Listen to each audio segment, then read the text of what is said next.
ভারতবর্ষ মানে শুধু আর্ট পেপারে আঁকা জল রঙের মানচিত্র নয়। ভারতবর্ষ মানে শুধু হর্ষবর্ধন কিংবা বাবরের বিজয় বার্তা নয়। ভারতবর্ষ মানে বিজয় সিংহের সিংহল জয়ের ফ্যাসিস্ট গৌরব গাথা নয়। ভারতবর্ষ মানে শুধু মীনাক্ষীপুরম কিংবা জামা মসজিদ নয়। ভারতবর্ষ মানে এক ভালোবাসা, আমার, তোমার, শব্দের, সঙ্গীতের, জীবনের, আকাশের, মাটির। আমাদের প্রাইমারি স্কুলে কলুখা সাহেব সাদা দাড়ি, মাথায় ফেজ ড্রিল করাতেন আমাদের, ডান বা ডান বা ডান বা।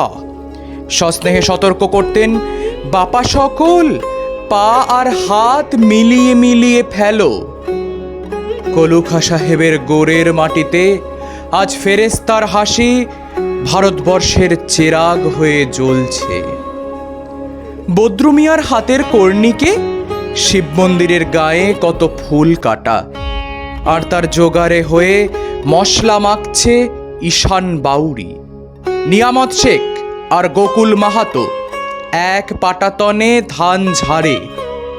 সোনালি গোবিন্দভোগে খামারে ঠিকরে পড়ে সোনালি আলো। পদন মাঝি দাঁড় টানত যুবতী গঙ্গায়, বৈঠা ধরত হোসেনুর মাঝি, সামলে চলো মাঝি। সামুতে কাঁচা খাকির গাং, সোরাবালির স্বর আর ঘূর্ণিজলার ঘা।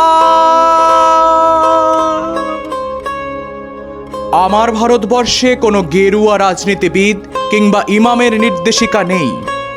এখানে কোনো সংহিতা হাদিস ছাড়াই কোজাগরি চাঁদের অকৃপণ আলো পড়ে ঈদগার উপর, আর রমজানি চাঁদ তুলসী মঞ্চের গায়ে পূর্ণ আলো দিয়ে যায়।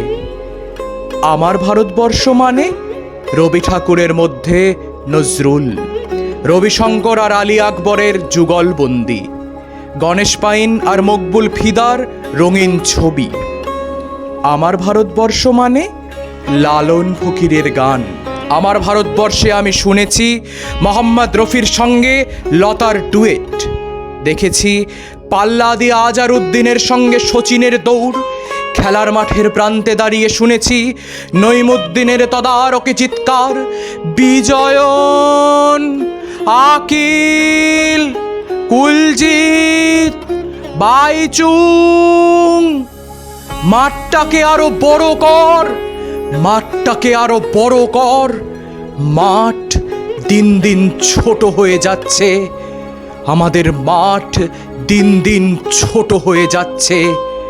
মাঠটাকে আরো বড় করা দরকার, আরো অনেক অনেক অনেক বড়।